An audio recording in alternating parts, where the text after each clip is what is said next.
What is up, hotties? Welcome back to another episode of Stay Hot. I'm Bladen Kirk, joined as always by my two favorite co-hosts of all time, Matthew Spinauer and Theo Ash. We have a great episode planned for you all today. We are going to break down the Week 2 games as they have happened thus far.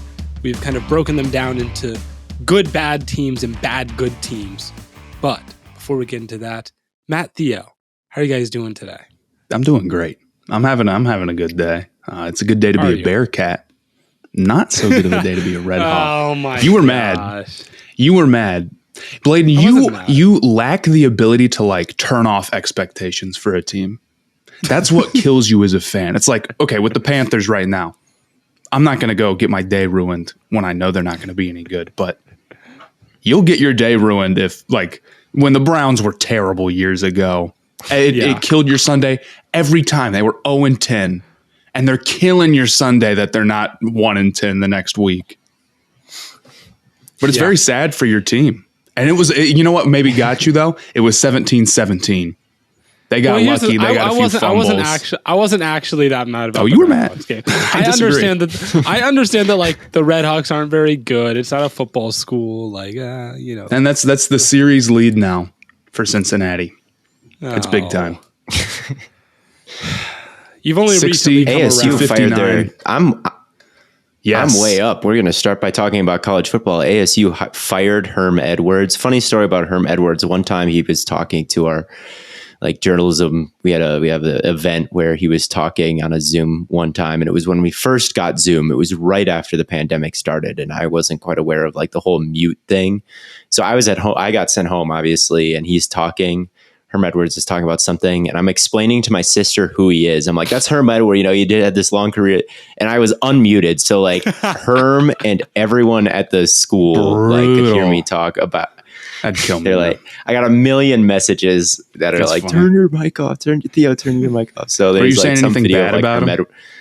No, I was just like, oh, that's Herm Edwards. He played in the NFL, coached in the NFL. No, it was just me like kind of giving the rundown. If anything, people might think you were just dick riding. Like, no, it would be extremely funny if I was like that guy. If he just knew, like, oh my god, he sucks. But he does suck as a head coach. Last year's ASU team was so miserable to watch.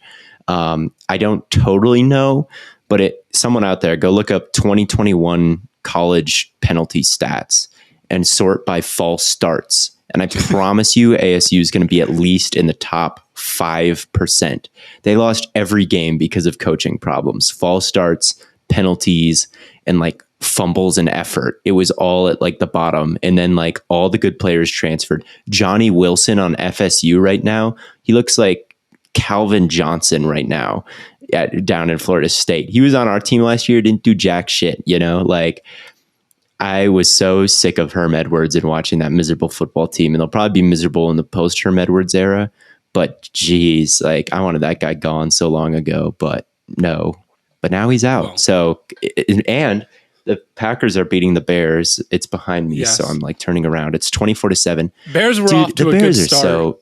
They were off to a good start, like the first defensive possession. Yeah, it was the first drive, and that was it. I mean, we'll see because we've seen like multiple like 3 touchdown comebacks in this week, which we'll get into. But I got so many DMs, which I do every time the Packers play the Bears. Bears fans are up there, dude, with most delusional fan bases.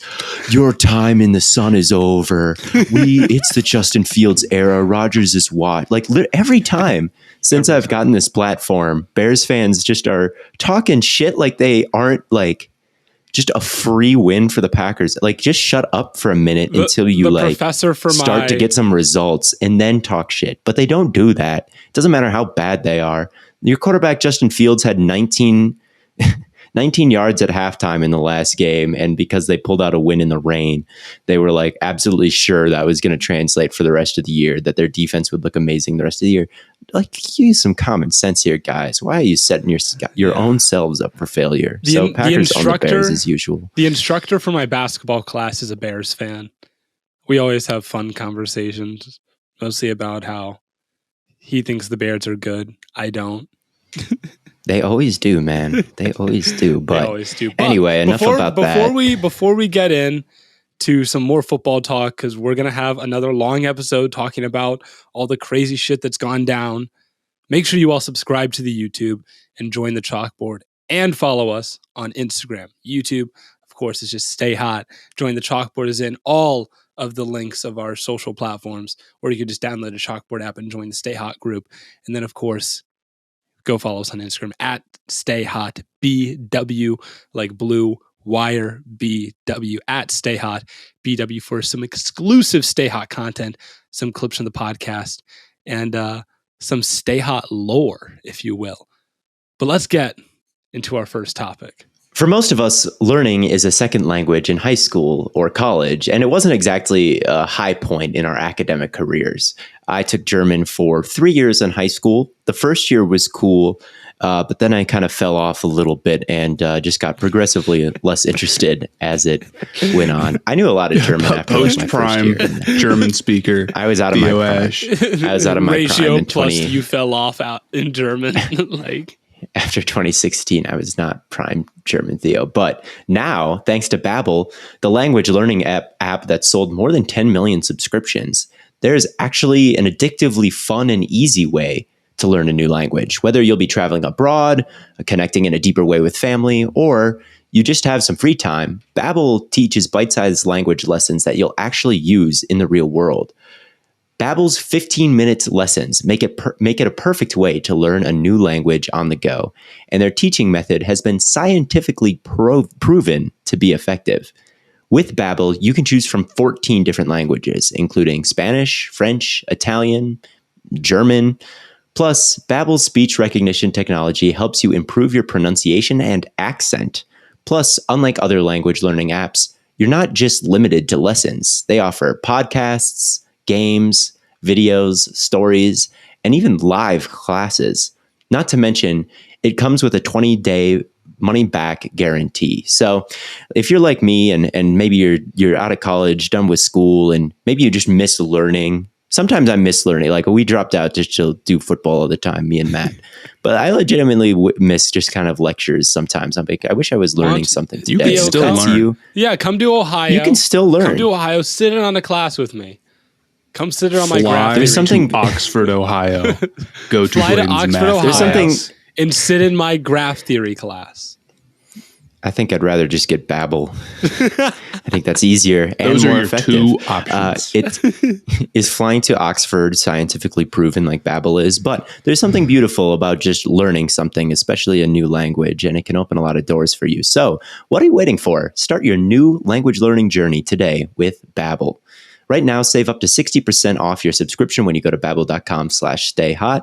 That's babbel.com/stayhot for up to 60%. It's over half of your subscription. Babbel, language for life. All right.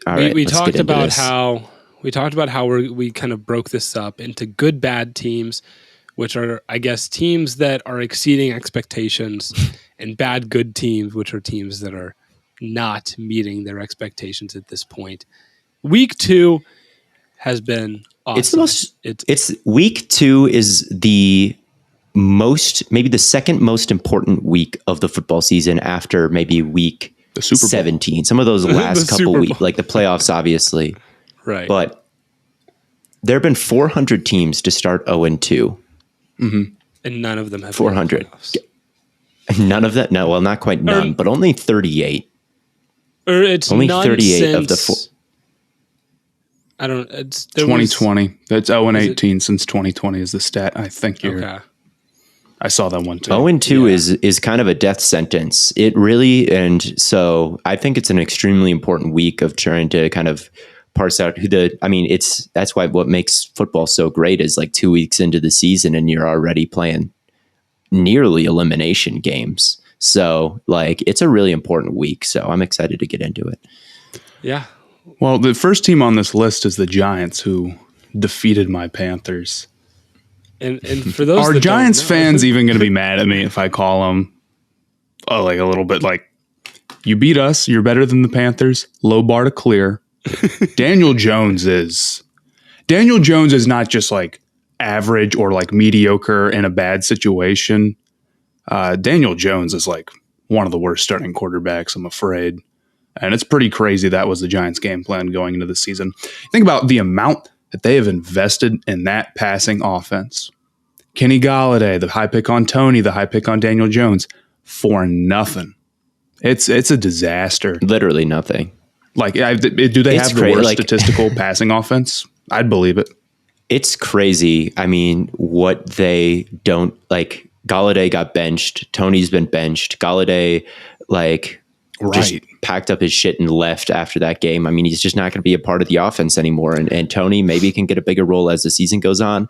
But here's the thing about the Giants. They're 2-0, and I predicted them in my original video to go win 2 games all year, to win 3 games all year later after an update. So I predicted them to be one of the worst teams in football and contend for that number 1 overall pick. So in some sense, I'm already horrifically wrong in a way, but I don't really feel horrifically wrong right now because I'm still I'm looking at that and I'm like, Daniel Jones to, I got his name in the last podcast, Richie James or Richie Grant. I get those two confused. I think it's Richie James. I think it's Richie James. It is Richie James. Daniel Jones is your quarterback 1. Richie James is your most effective receiver.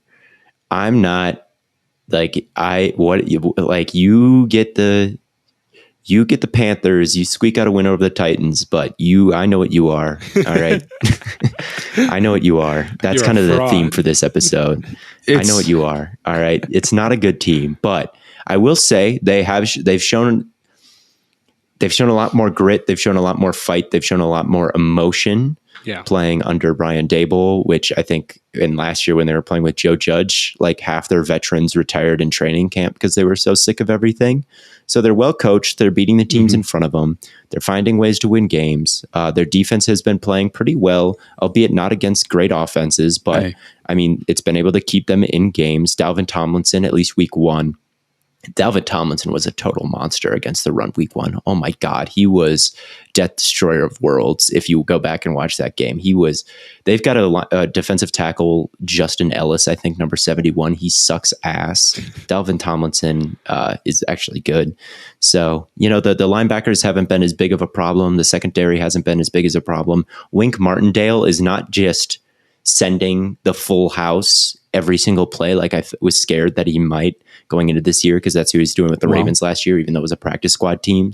They weren't just cover 0 all the time. But they were still sending some creative stuff. So Wink Martindale, I think, has done a decent job so far of kind of toning it down a little bit because they don't have the personnel, in my opinion, to hold up on the back end to survive all those blitzes. So I think they've kind of found a little bit of a happy medium where they still are kind of coverage sound with simulated pressures. You never quite know who's coming. They'll drop guys back. But they still only end up rushing 4 and it's not just one-on-one across the board in the secondary. So I think they've found again, bad offenses they've been playing, but they have been playing well on defense, and I'll give them some credit for the coaching staff and the defensive performance, even though this is a 2-0 team, but this is not a contender in my eyes for the Giants. They're not. That's okay. We'll see. That's okay. It's not supposed to be a contender year. Exactly. They can be ahead of schedule after this year because Daniel Jones is not their future. And I think the expectations are a little off for the Giants. It's they're ahead of schedule. Daboll looks good. That's the one that you're really holding out for. Daniel Jones probably wasn't going to be the guy, but it's amazing. It's those receivers, they have the worst free agency bust, and they have the worst free agency or draft wide receiver bust at the moment in relatively recent memory, or at least kind of currently in the league. Tony, Although Tony is no totally recoverable. Yeah, Tony still has a ton of potential, but right now, they're just not getting any production from where they put their resources in the wide receiver position. And that's the thing. Brian Daboll is really high up there in Coach of the Year odds right now. And before the season, I know he was second. And I don't think they're going to win enough games for that to happen. And I do think Giants fans, after they cut Blake Martinez, Giants fans all freaked the hell out. They freaked out. What are we doing? Well, we're going to suck, dude. We're going to suck this year. It's fine if you do, because this team is going to be the Jets, have shed every single player that they have had 3 years ago is gone now. like all of them. It was just a complete and total rebuild. And that's what this Giants team is in right now. It's a complete and total. Daniel Jones is going to be gone. Galladay is going to be gone. Everyone in that secondary is probably going to be gone. Leonard Williams are going to move on from him. Like, these are not long-term franchise cornerstones. There are almost none on this team. Even Saquon, who didn't have a great game today, he's probably not going to be this long-time franchise cornerstone. Maybe if he looks more like he did week 1 going forward, but like, for them to be 2-0 and just beating the teams in front of them right now, and the coaching staff like inspiring some confidence, that's all that matters this season, whether they're good or not. And the wins are bonuses. Yep. It feels great to win. It's a weak NFC and they've got an easy schedule. So maybe they can win 7-8 games this year and be in kind of the hunt towards the end. That would be fun. But at the end of the day, like, this is kind of house money. This is just kind of a free scouting year for the Giants. So yeah, I mean, all you're excited to see right now is the coaching staff is good. Saquon is healthy and he's explosive now, and you're liking to see that. The defense is overperforming. Those kind of things are good to see. And then if you can get a quarterback in the next draft or in a future draft, then you're happy. They're not. Do we think Matt Rule survives? That's the other thing. I was about to bring this up.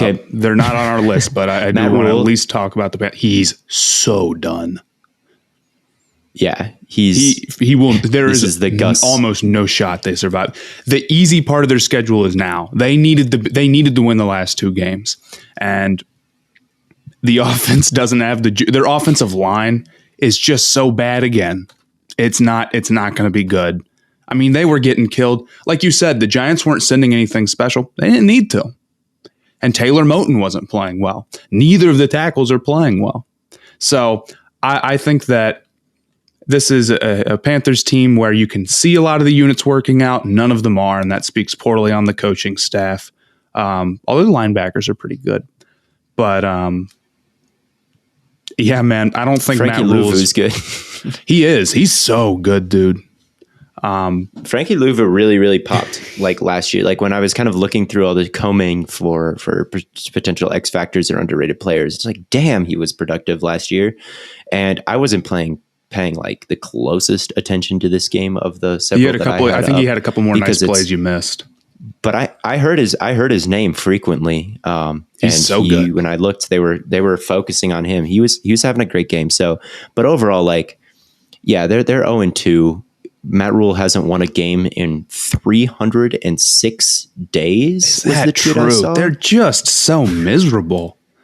They're just and the fans, they hate him. I feel kind of bad for him. To a point, it's just football, but like, let him what go, was Tepper dude. thinking? Like, Tepper's killing me. Put him dude. out of his misery.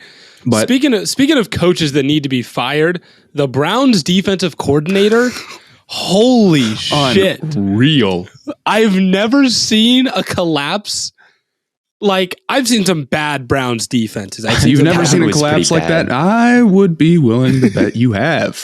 I probably have, but you definitely have. I would say that was not great. The elf usually the elf got them. It's the elf curse. Oh, yeah, it's the like elf. The elf. Yeah, like that's no good for football. Giggle and then sprinkling some magic in with his sly. That sly elf. Paul Brown wouldn't want this. That sly elf got. Yeah, I don't know what the hell that was, dude. It was like to allow 13 points in like a minute 40.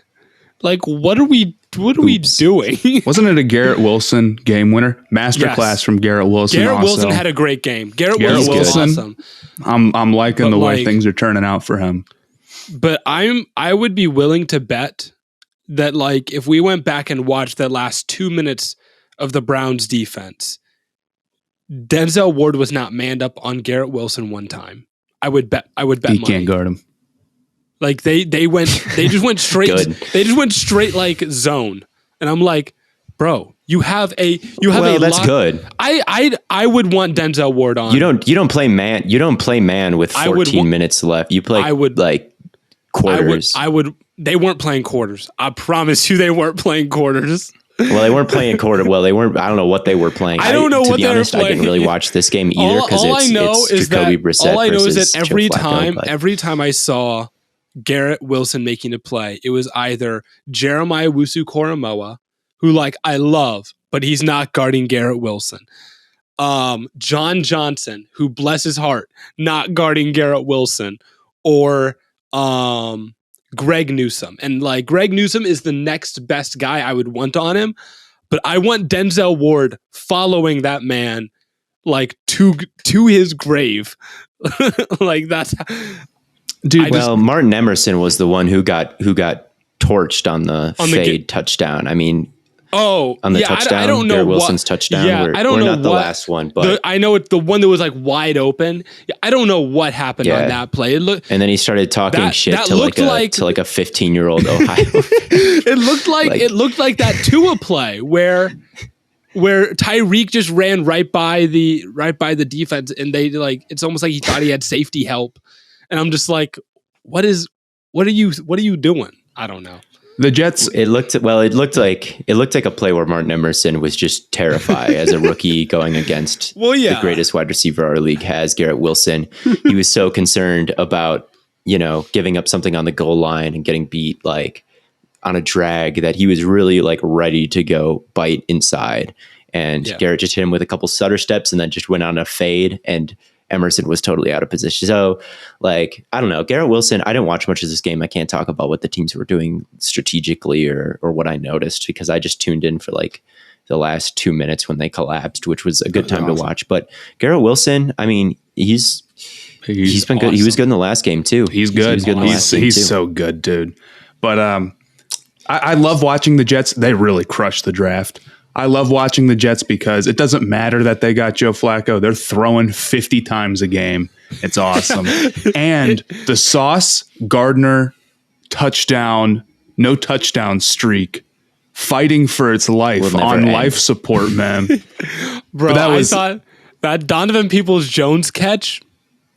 Some people started to victory lap on Twitter just a little bit too soon, and it got overturned. It was awesome. But no, I like the Jets. Yeah, I think it's a little bit more of a scouting year for them too. But it is. But they don't. Big fan of the well, it's not supposed to be. It's not supposed to be. I think you've got Zach Wilson on a rookie contract. He's supposed to be, I mean, a really good player at this point. Like 2 years into it, Herbert was an amazing player. You're supposed to be a really good player 2 years into it, and they went all in on the. I mean, they had 3 first-round draft picks, so I think they're supposed to be making some noise in the AFC, which is obviously not possible with Joe Flacco, who just simply does not want to be hit and would rather get the ball out to anyone or have it land anywhere. He would rather have that happen than get touched. Yeah. So like you can't win games with him unless you're playing like the disaster class Browns with Jacoby Brissett and a elf curse on them and a sly elf. So Joe fire Joe Woods, get the Browns a real quarter. Yeah, so I can't say much from this game. I did watch Nick Chubb score those 2 touchdowns at the end and just kind of laugh a little bit because he hit the most like casual stiff arm I've ever. That stiff arm on the what should have been the game-winning touchdown. He just kind of like he looked bored. He just like it didn't look like a crazy Nick Chubb is like violent stiff arm. He just kind of went it's not like the one against the Eagles. That one was disrespectful. No, it wasn't an angry stiff arm. It was just kind of a casual like brush him off, and then the guy like hit the deck, Nick and Chubb, then he juked another guy out at the drill line. Nick Chubb is the best running back in football. I cannot fathom like anyone else. It is Nick Chubb. I'd like to see him get like the full. We're giving you the ball 350 times in a season, one time just to see what he could do with it. But I know it's not the right thing to do. Obviously with Kareem Hunt, but I'd like to see it. But like in a vacuum. The next team we have on our good bad teams list is the Dolphins. I don't agree with that. I think they're a bad good team. They're a good team with problems, but they're a good team. Yes, their receivers are so good. Oh my god, man! Too good. I'm too good. They're. I mean, Tyreek Hill and Waddle is just like 2 easily top 10 receivers to me. I'm so high on Waddle. Waddle easily top 10. Easily top 10. Not easily. He's top 10. Would you rather? He's really good. He's someone I think when I do my player power rankings, the top 100 players in the league, he's probably going to make his debut this week because I've pushed a lot of Tyreek Hill narratives saying that he's the best receiver in the league, and I still think that. But Waddle is like not like It's Waddle and Tyreek are it's like 1A and 1B with them. Yeah. It's not 1 and 2. It's 1A, So- 1B. Right. And So if Hill is the best, what's Waddle? You know, like, and the thing about it is that like wide receiver is he's got such the like juice, dude. as far as the rankings go, it's like such like a respect thing. Like, whoa, how can you do that already? You can't.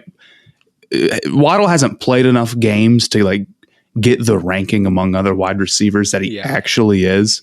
But when it comes down to it, like someone commented on my thing, I don't blame him for this, but they're like, so he's top 10 because of, yards after the catch.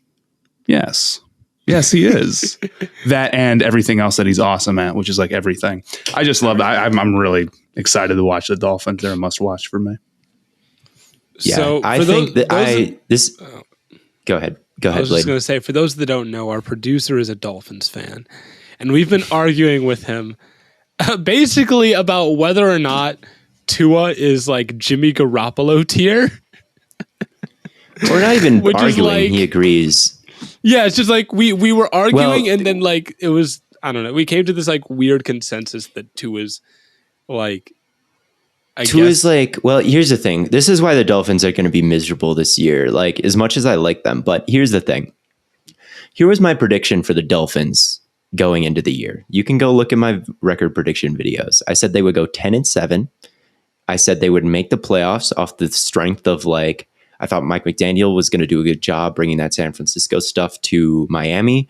And I thought like when you've got that kind of speed and those kind of weapons, like in the open, and you can design easy ways for them to get the football, like it's going to be an explosive offense. They retain the defensive coordinator. The defense will still be fine. They'll go 10-7. And then I said they will beat the Ravens in the playoffs. They will win a playoff game because that's how the bracket shaped up after. So I had them beating the Ravens in the playoffs and going 10-7.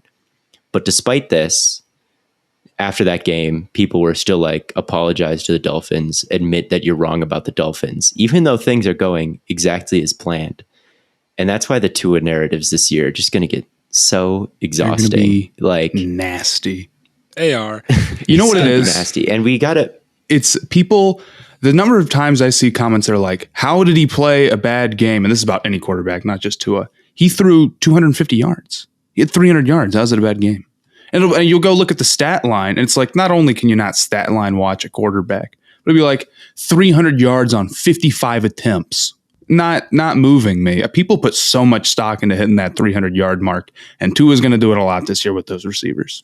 Yeah, here's the thing about Tua. Tua did not play a bad game. No. All right, Tua did not play a bad game. He had a bad first half. He had a very good second half. All right, but I think you need nuance in the Tua conversation because, like, you look at what happened. Tua, he threw what, like 349 yards or something like that? It was like 450. Or was it 400? It was 451. It was like 450 yards. Something crazy.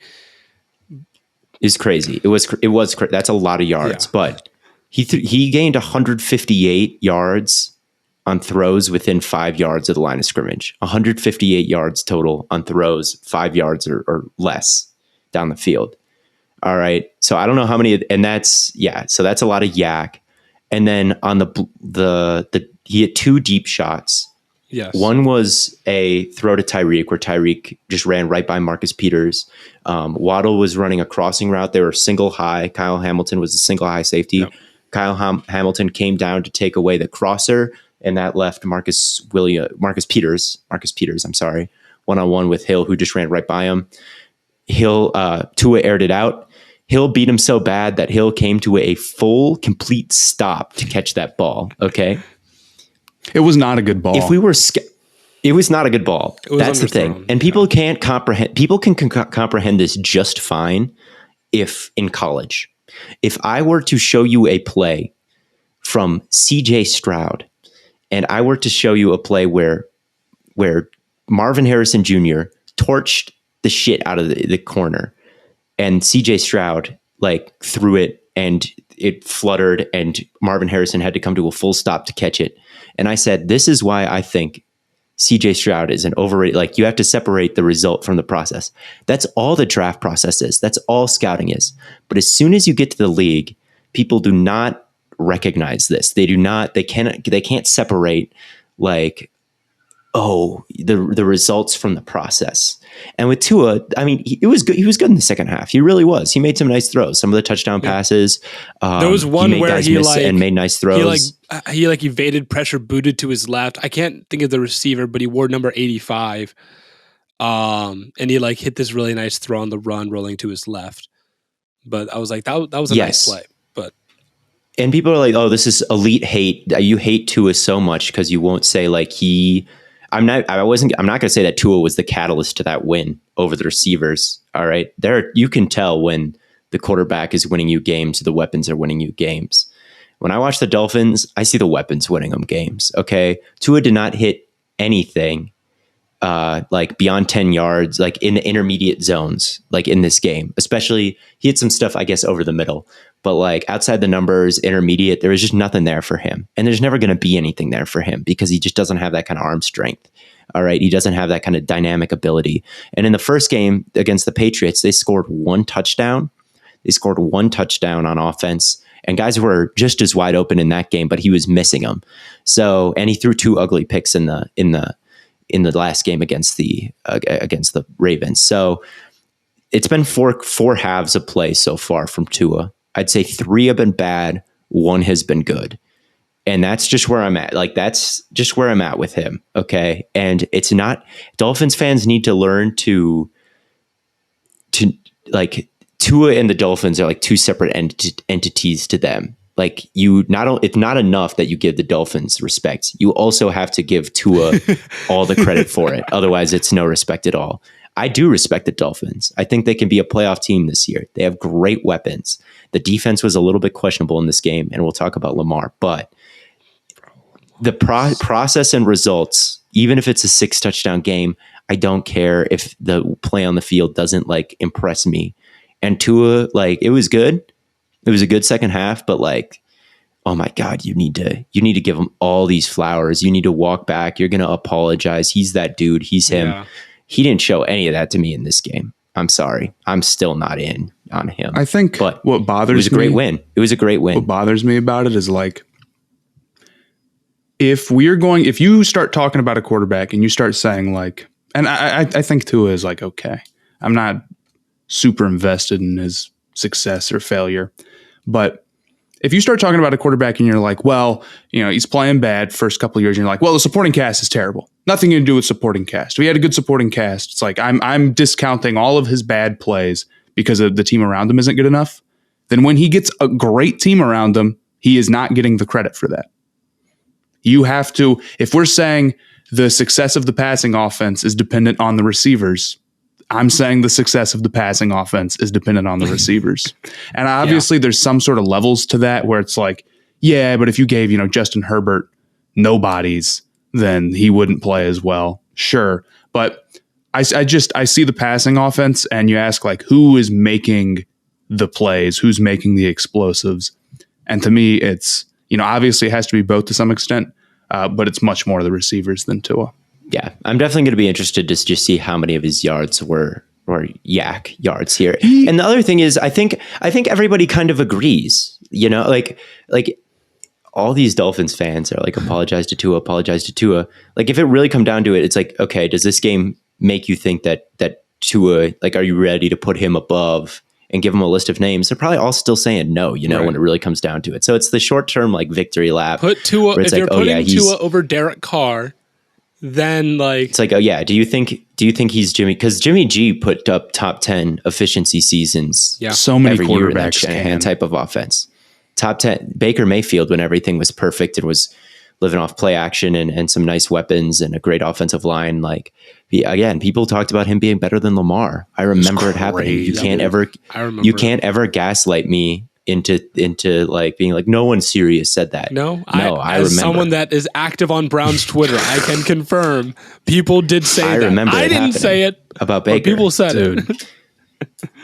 So you gotta everything with nuance. And Tua, I mean, he can obviously, it's the 6 touchdowns is 6 touchdowns, but I've seen Mitch Trubisky throw 6 touchdowns. Okay. It's not, you gotta really look at everything and be I don't know. I don't want to just shit all over a 6 touchdown performance. And he really did play well in the second half, but he also threw 2 just boneheaded interceptions. And anytime Tua does anything, I get a million DMs. Apologize to Tua. Apologize to Tua. Yes. And I guess my answer is no. But you know who But I needs? still give the Do Dolphins you know respect. who I needs still to think issue they'll an make the apology playoffs. though? The Baltimore Ravens need to apologize to Lamar Jackson. Why? What did they do? They didn't pay him, man. They should have paid him. Well, they will. Will they? Okay, let me ask you guys this, right? What is Lamar's incentive to stay in Baltimore? It's not money right now.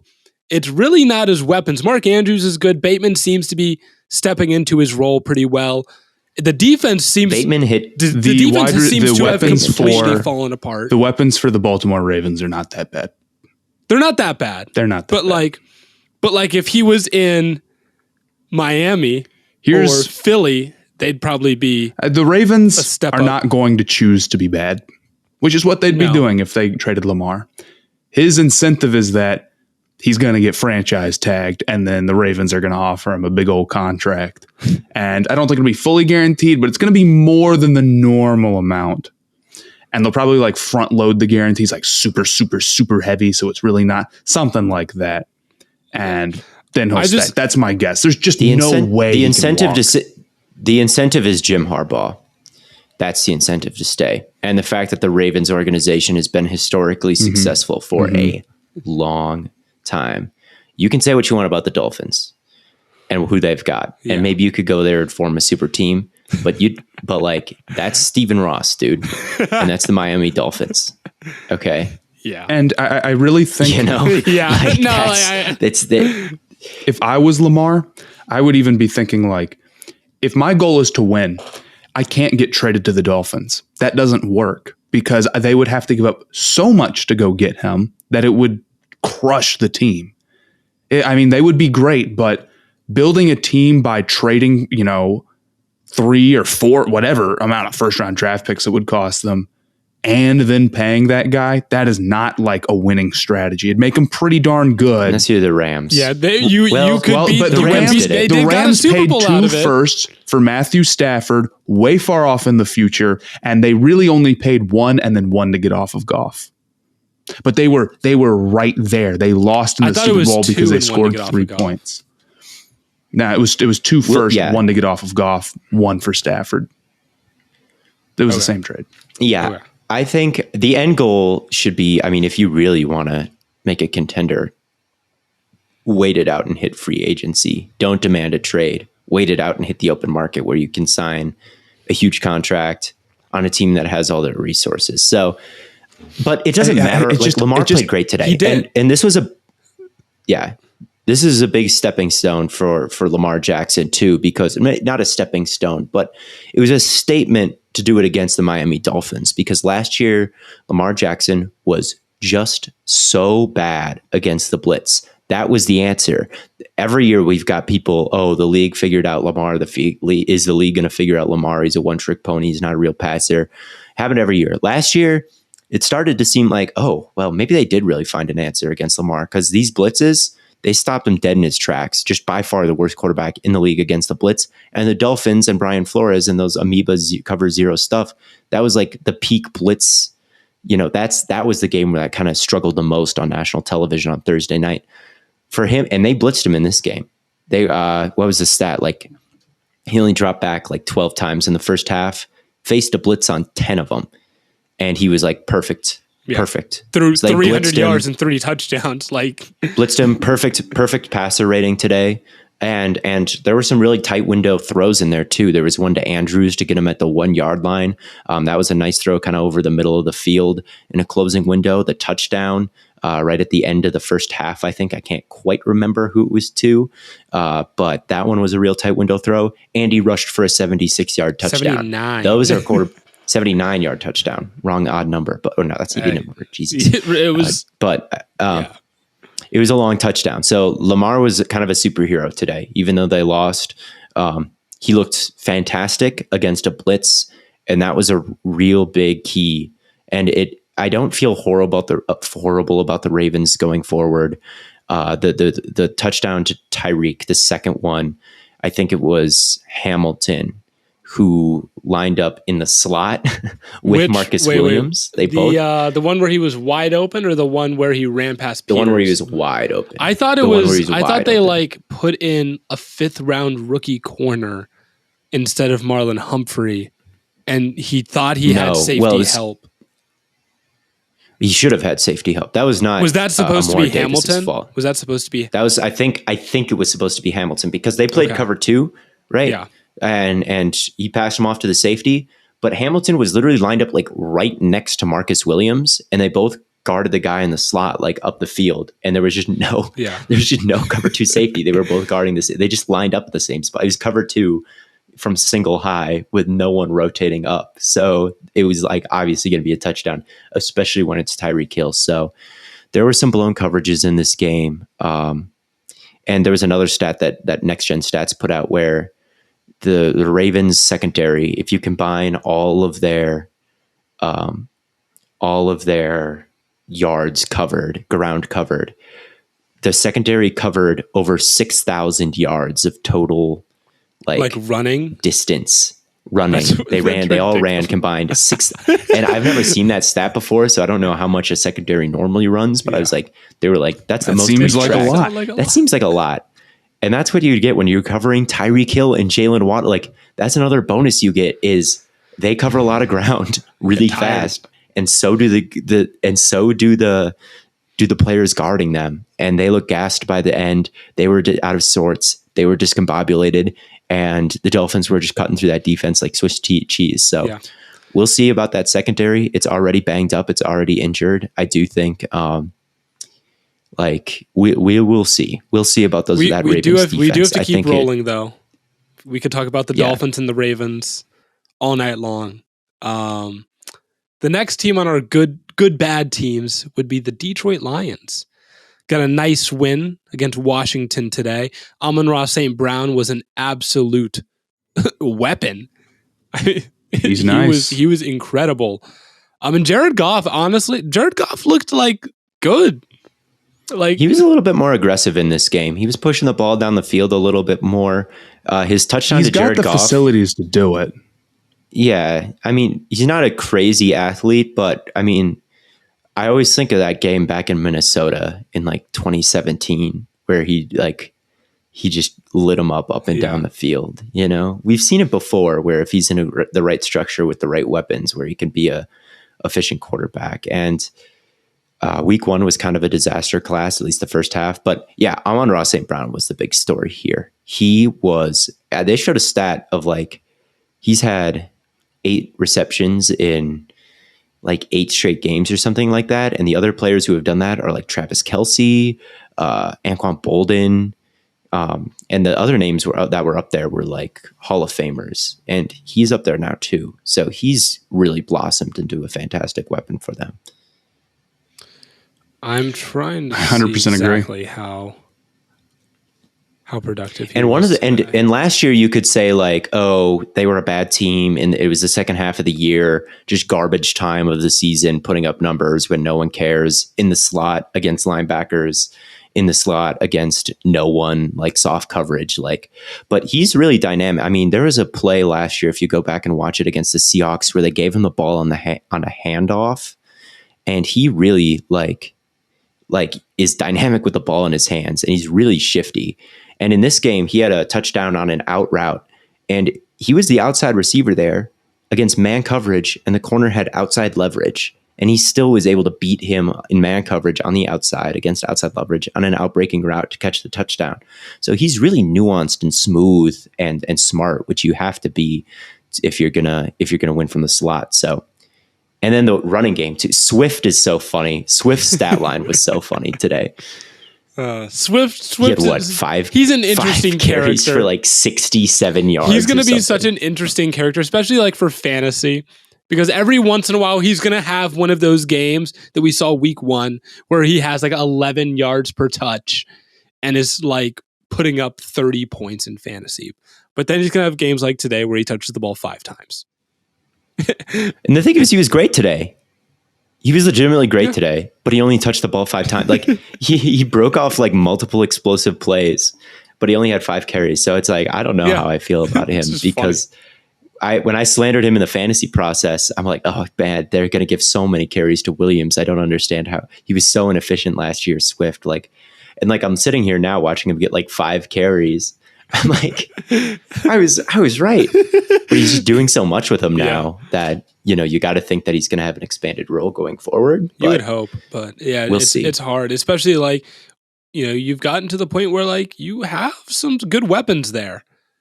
You have some good weapons there with Williams and Swift and St. Brown, and eventually, at some point you'll get Jameson, and then you can really open things up, and that's going to be a really fun offense to watch.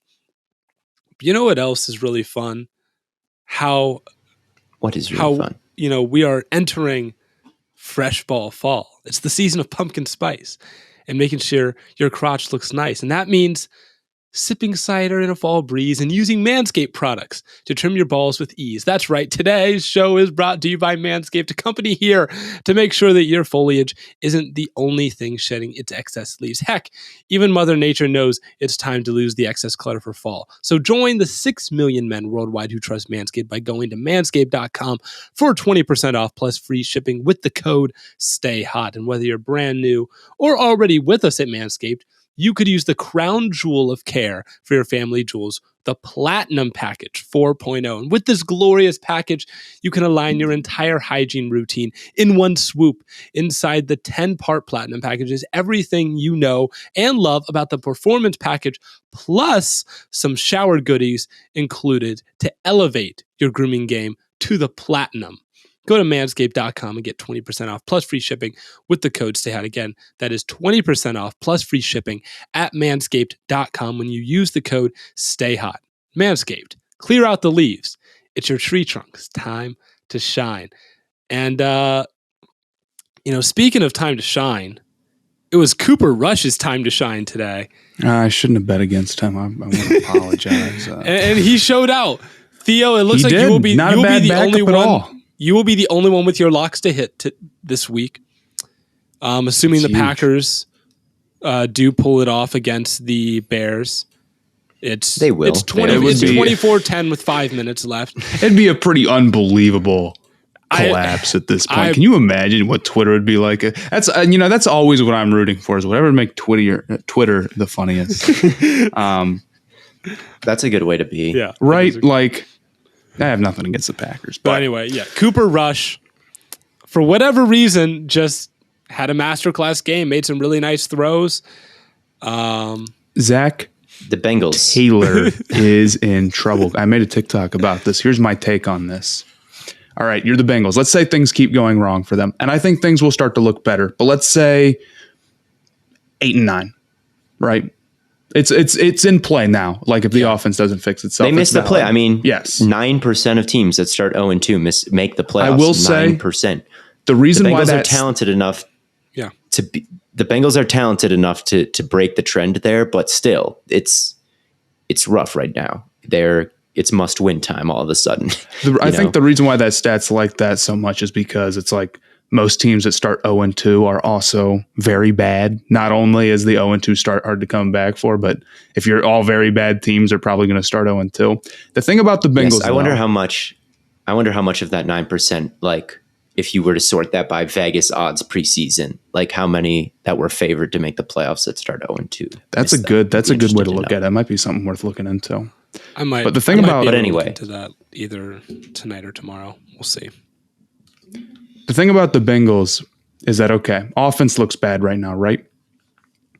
You blame the weapons? No. You get in the next offseason, you're not sitting here saying Joe Mixon and the receivers aren't up to snuff. That ain't it.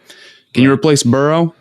No, that's not really even if he played horrible for the rest of the year, you ain't doing that.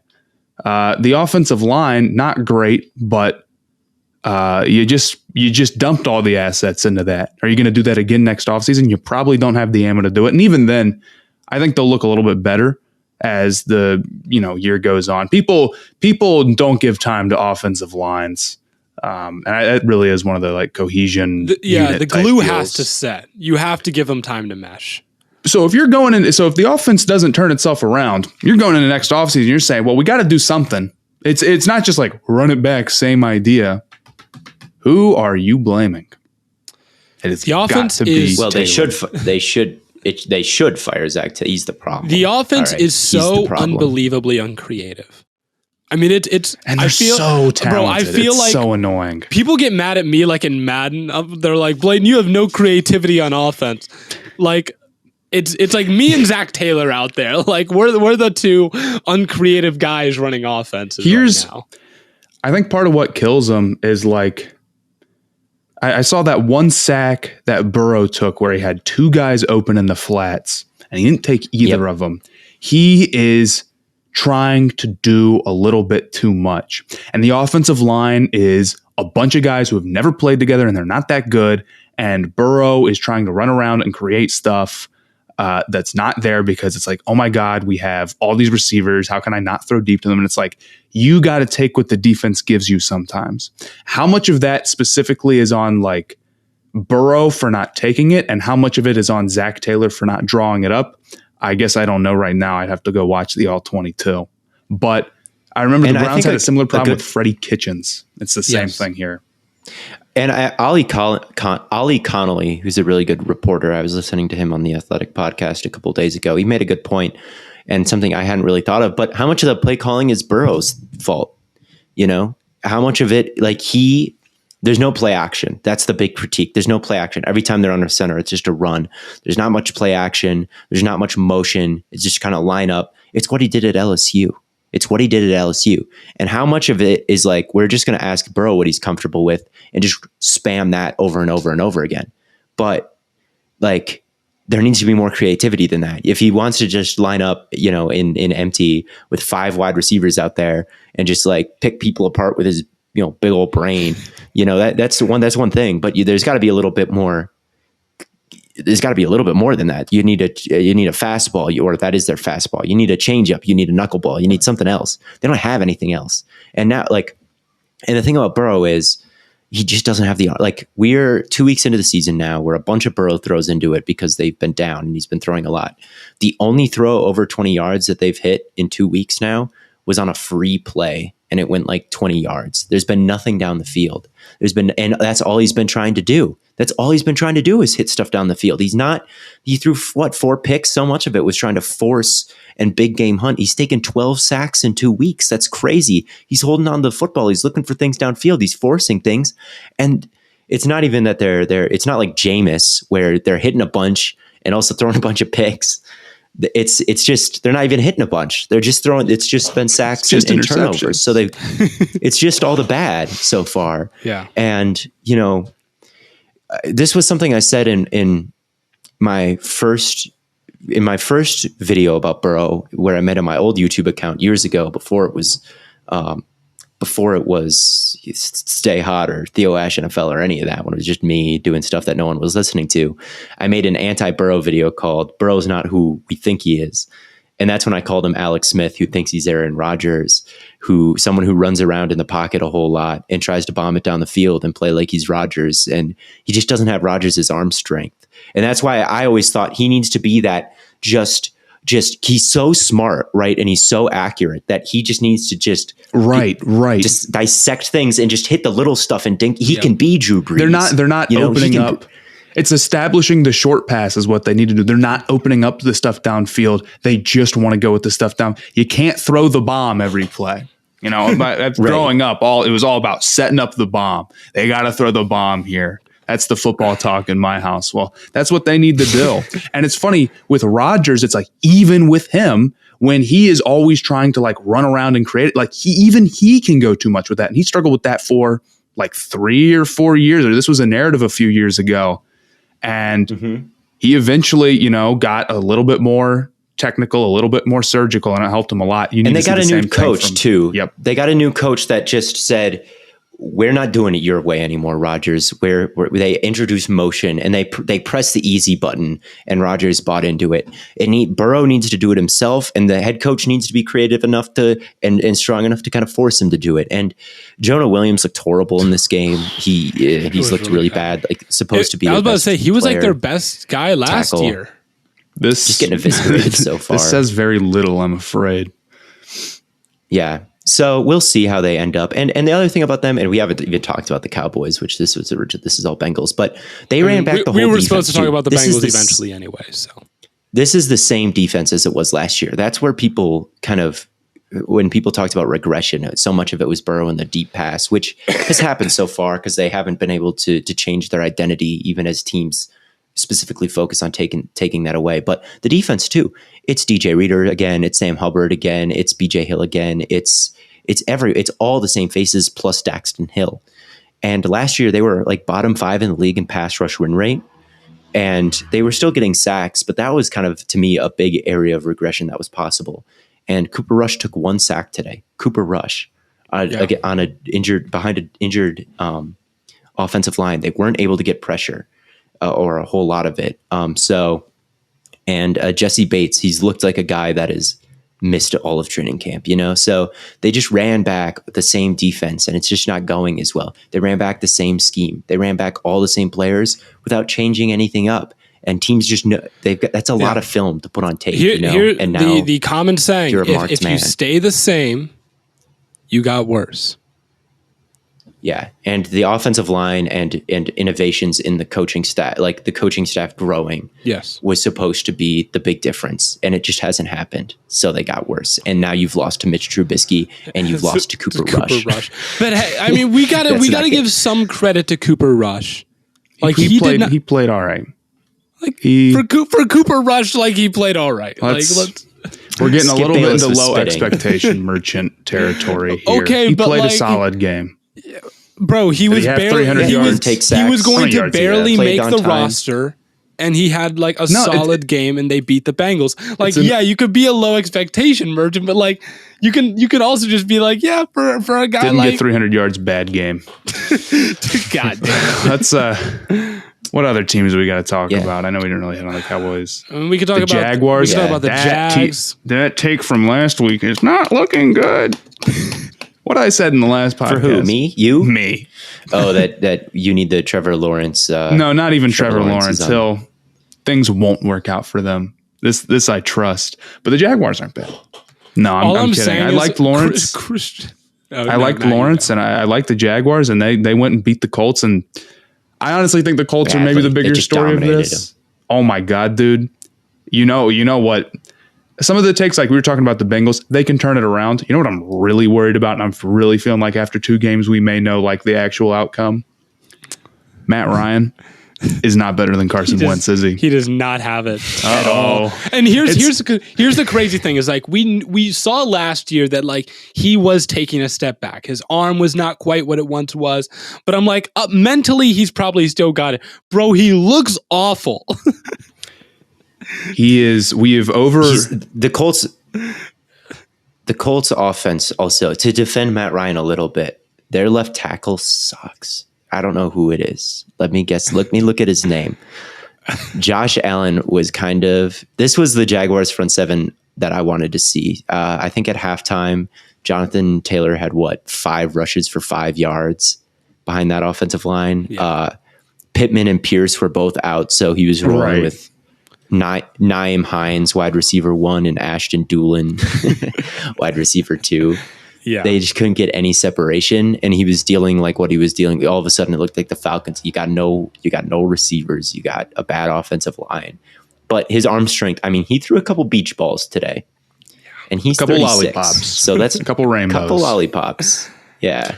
So yeah, where are the explosive plays going to come from? And that's the thing about Carson Wentz, man. They should have let Carson cook. But, well, I'm just saying, like Carson Wentz is not that bad. He's just like he is just not. He was pretty bad today. That bad? Nope, he's not that bad. He is easily a starting quarterback. I say he's just. I would say they lose this game with Carson, and they did lose this game. I'm defending Carson Wentz a hair now. I've changed he makes some nice plays, and you can't say that about every quarterback who starts right now. I think the gap between the 32nd best quarterback and Carson Wentz is like pretty noticeable. Okay, well, the 32nd best quarterback is who? Like, we're not going to say names. I don't want this to be a negative segment, but well. Did you guys see the deep shot that Wentz took today? I couldn't believe I tried to screen record it, but then my computer crashed because I was streaming like 4 games at once. He wound up and threw like a pass that went like 80 yards in the air, and it was just nowhere even close to accurate. But that's awesome. What I respect about Carson Wentz is he's going to try some bullshit. But yeah, I mean, this was a really good game from Trevor Lawrence. He played on time. He was deadly accurate. He made some nice plays out of structure on the run. He would flip his hips, and Christian Kirk's been super big for them. Just someone who can manipulate space and manipulate defenders in some way and just know where to be. So yeah, it was a really nice game for the Jaguars.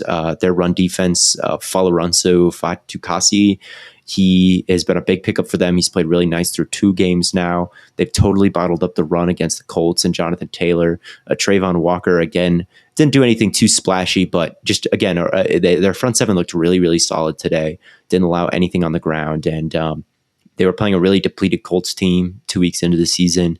But if Lawrence can look like this all the time, and the running game was creative, and Doug Peterson, I thought, called a great game, and the front 7 could shut down the run like this, like, they can win that division. They really can win that division, man. Again, I'm not totally confident saying it's going to happen, but they've got the high end. The way the division looks right now, as the Colts do, dude. The way the division looks right now, it's very possible. All I'm going to say about Jacksonville before we do eventually have to move on, we took Christian Kirk in the Stay Hot Fantasy League in the 7th round, at the bottom of the 7th. We took Christian Kirk, and he's gonna end up being one of the most productive. He's gonna be like a top 10 fantasy receivers this year. He's gonna be awesome. So, just saying. Yeah. Anything else? We're not going to be able to get to every single team, and we're an hour into this. It's just we got to talk about the Raiders Cardinals game, though, because that was a huge comeback by the Cardinals. Kyler balled the fuck out despite Bladen's objections to. I had a critique of one throw. A great throw from Kyler. It was legitimately an amazing Kyler throw that you thought was bad. Too much air. Yeah, another Marquise Brown scuffle, debacle, dust up between you two. Well, once again, this is what started it all. Is in the wrong on this. This is what started I'm always going after. Hey, this time. Well, the thing. I'm not even defending Marquise Brown here, right? I'm not even really defending Marquise. Yeah, because he had a drop. Right. I mean, he dropped it, but like he dropped that could have been a better pass. Well, what could be a better pass? Like, does every pass have to be placed? What's the difference between good and bad? There's a difference between absolutely stone cold perfect and bad. There's a place between that. Just to say, like, because it was an okay pass. It was a good pass. It was a very good. It was 4th and 1 in overtime to complete a huge comeback. 4th and 1, he throws the whole shot. It hits Christian Kirk in the chest. Christian Kirk could have cradled it like this and just tucked and rolled. Easy. He wouldn't have gotten hit at all by that safety. I think you're overestimating how easy of a catch that is. Like, I think no, I'm not. I think that catch. I promise that I'm not. Look, I think. Do you think the wide receiving core? Do you think that the wide receivers coach would say, "Our job as wide receivers"? I guarantee that that one was a little bit too hard for you, Hollywood Brown. The one that in the film. No, first of all, they're going to tear him the fuck up. They do that to anything. If it grazes your fingertips, they're like, "You got to bring that in." Like they're right. And this one hit his chest. The expectations is you catch things in your radius. Yes, that is the expectations in a wide receiver room. It's not to say that it's an easy catch. Just because it is an easy catch for a professional wide receiver, one that hits him in the chest. Yeah, that was an easy catch. I swear to God, his catching technique there. Even though that thing, he could have caught it like a punt. He could have caught that. Like, go back and watch it. He could have caught it like a punt. Instead, he both jumped and lowered his hands. When he caught it, he was fighting the ball with his hand.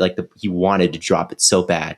He then extended and tried to turn upfield and run, and then he got hit. And because he wasn't focused, he was focused more on turning upfield and running. Go watch the play. This is 100% true. He was more focused on turning upfield and running than he was just securing the catch, even though it was 4th and 1 and it was already an explosive play. In no universe was that throw from Kyler a negatively graded play from Kyler. Absolutely not. That is not true. It is a negatively graded play from Hollywood Brown. Absolutely. I'll give you that it maybe wasn't maybe saying it was a bad throw was harsh. It was bad catch technique by Hollywood Brown, which is not a surprise from Hollywood Brown. His hands aren't that good. Although he did make an absolutely amazing catch, and the reason they were in that game in the first place was because of that one-hander he caught. Tyler fit it between the corner and the safety. I don't know how the hell that ball got thrown and caught. But Kyler was just, any game the Cardinals win this year is just going to be Kyler just putting them all in a backpack, putting them on his back, and just balling out. Yeah. And that's what happened in the second half of this game. I mean, obviously the Isaiah Simmons strip sack was or not strip sack, but fumble. Hey, Isaiah Simmons resurgence. Isaiah Simmons resurgence. He needed it. The one big critique I'm going to give to the Raiders: how do you have a game where Davante Adams has 2 catches? That cannot. That cannot happen. He needs more. I'm gonna have to look at what the at what the Cardinals were doing, because it just doesn't seem like they have the facilities. They don't. To get a bad. He was game like out of Adams. He was my number one. Like, I do these weekly, like my top projected fantasy performers. Davante Adams was supposed to be my number one fantasy performer this week, and he had 2 catches. I think that's a funny way to look at it. It's like, how could they possibly let this happen when I just called him my top fantasy performer? I didn't watch much of that game, but I saw he had 7 targets, so it's not like they weren't throwing his way. But yeah, I didn't watch that game until the second half and the comeback started. One of those targets was like a forced one in overtime, and it was like a horrible Derek Carr throw, and it should have been a pick. So, like, Derek Carr has not been balling these first 2 weeks. He has not. He's not been balling. Breaking my heart, Derek. Yeah, we'll see. That's a game that's high up on my list of ones to watch. But the play, did you see the 2-point conversion where Kyler held the ball for 20.6 seconds? And covered 86 yards of ground on a 2-point conversion? 86 yards of ground for a 2-point conversion. Next Gen Stats tweeted that out, and they were like, the longest we have ever measured. We're like, no, duh. That's a record that will never be broken. I promise no one in the history of football ever again will cover that much ground on a 2-point conversion. That was crazy. But anyway, Cardinals, Kyler is good. I think that's always been my take. And if they're going to win any games, it's going to be because Kyler goes God mode. He did in the second half of this game. I don't know what they were doing on defense. It's bad analyst of me, but I really Raiders wasn't watching the Raiders offense here. The Cardinals which defense? The Cardinals defense, the Raiders offense. I didn't watch much of that interacting. I watched Kyler at the end go God mode. Hey, he gravitates the eyes. That's all you can say. He really does. He really is he's spectacular when he's on. That's for sure. So, you know what else is spectacular? The fact that today's episode is brought to you by our friends over at OddsTrader. For play-by-play updates, live scores, and bet tracking, OddsTrader is the place to go. They have the best price on every game and sign-up offers from multiple sportsbooks. Plus, they have player statistics, key game stats, and even projected game day weather. You can use their bet tracker to keep records of all your games and betting activity. OddsTrader.com is the #1 site for all your game day bets. To begin your handicapping journey, make sure to go to oddstrader.com/bluewire. OddsTrader is the beginning of your best bets for all sports. Download from the App Store today. All right, we have the Rams that we need to talk about. The only real takeaway I had from this game was Allen Robinson is their man coverage beater. And that was kind of my takeaway after the first game when Allen Robinson had that stinker and everybody was dropping him from their fantasy teams. The number one thing I noticed from the last game was the Bills played a million snaps of zone. They didn't play any man. And when it's zone coverage and you're the Rams, who do you look towards? Cooper Kupp. They just looked at Cooper Kupp, and Allen Robinson was the X receiver on the other side of the field. So they would look at Cooper Kupp and they couldn't get to the other side of the field because the Bills were just running him over with 4 players. So Allen Robinson couldn't do anything. But after watching that, I'm like, that's not going to happen every game. They're not going to get 98% zone coverage and run over rushing 4. So I was like, Allen Robinson is going to bounce back. And he did bounce back today. And that was kind of the storyline I was most interested in. The Falcons aren't very good. I'll need to look at the all-22 to see why the hell Pitts isn't getting the ball. But I don't know why Pitts isn't getting the ball. I don't know. It's a very weird phenomenon going on right now for Kyle Pitts. But the Falcons did almost maybe come that'll back. Be my all-22. The Falcons did almost come back and win this game. They did. But then Jalen Ramsey proved once again why he is the best corner in football. I will not say anything about the Falcons quarterback situation. I mean to cut you off, Blade. No, that's all I was Jalen Ramsey's the best corner in football. After week 1, people were like, "Oh, is Jalen Ramsey cooked? Is he done?" No, and we just had an interception. There's not much competition. There's not that much competition for him at first best cornerback in football. No one's really stepping up to the plate and taking that mantle from him. Terrell did last year, but then he got mossed twice. And I thought Terrell played a good game in this one. And honestly, not even a bad game against the Saints, but Michael Thomas did beat him twice. But like Xavier Howard got torched today, and Jair Alexander hasn't been like totally elite coming back so far. So no one really wants to come take that best cornerback mantle away from Ramsey, even if he leaves the door open a little bit. Yeah. And then today he just kind of slams it shut. Drake London looked awesome. Drake London looked really, really easy and cool and smooth. And he knows how to win. He just knows how to create separate. People were silly with the, he can't separate. He can't separate. He can't outrun guys just in a straight line. But the dude he is an amazing route runner. He is a fantastic, bro. He's literally like, he feels like Cooper Kupp, but bigger to me. Like that's. I mean, he hurdled a dude. Today. That was cool. I think he had like 80, 90 yards or something like that. Yeah, he played well. He was really he's real nice. Him and Garrett Wilson both great games. A game that was not so great, but they still managed to eke it out. Not sure how they did it. The Denver Broncos. Russell Wilson really shut up the haters today with this win. Certainly, he didn't have 300 passing yards. They said he. Russ was really, really bad. The Broncos are just. I don't even know. The Broncos their red zone offense just sucks, dude. It's so bad, and it didn't need to be this bad. It could be better than this. Yeah. I mean, Hackett also is just so horrible. It's like he doesn't know what he's doing. I mean, they sent out the return unit and there was no returner or something, and then there was like a sequence where they like went up for the field goal and then they had like a penalty and then it knocked them back and then they punted, and it was just like delay of games. There was a point at the end of this game, the fans, it was like the Suns in the finals playing Giannis when they were counting down the shot clock. There have been so many delay of games and so many like rush snaps. The fans started loudly yelling the shot clock down, so the Broncos knew when the play. Like it's just been a complete mess, like from a communication standpoint. You know, it was just a complete mess. So Hackett, like, get your shit together, Hackett. That's all coaching. Mm-hmm. That's 100% coaching. And it's just been an unmitigated disaster. Like, he just cannot manage a game right now. It's been really bad. I mean, the one thing that I was worried about with Denver was, like, how were all these new pieces going to marry? It's because he likes The Office too much. It's because he likes Star Wars so much. I'm convinced. He didn't...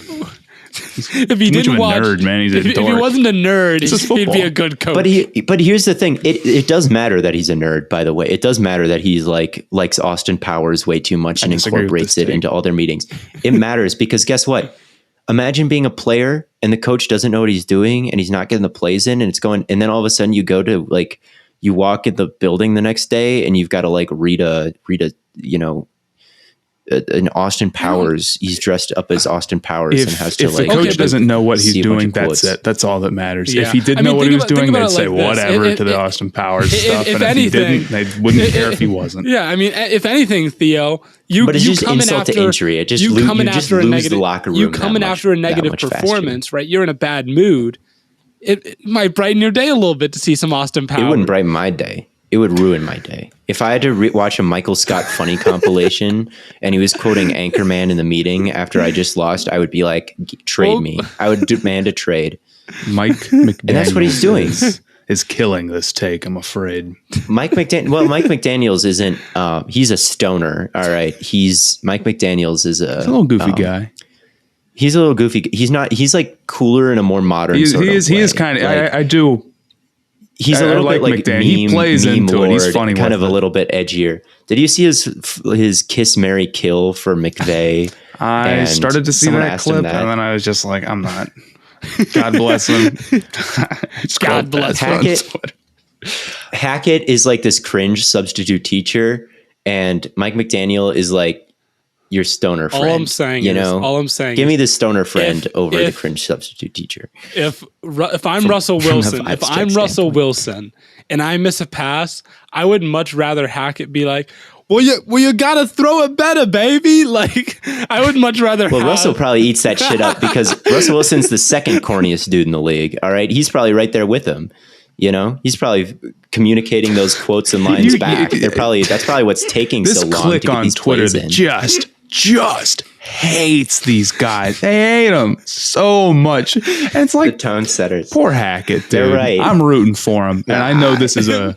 I'm right with you, Matt. I'm right with you, Matt. This isn't going to go my way. I'm rooting for him. I'm rooting for him when he's like a special projects coordinator and like has to design the trick plays for Alabama next year.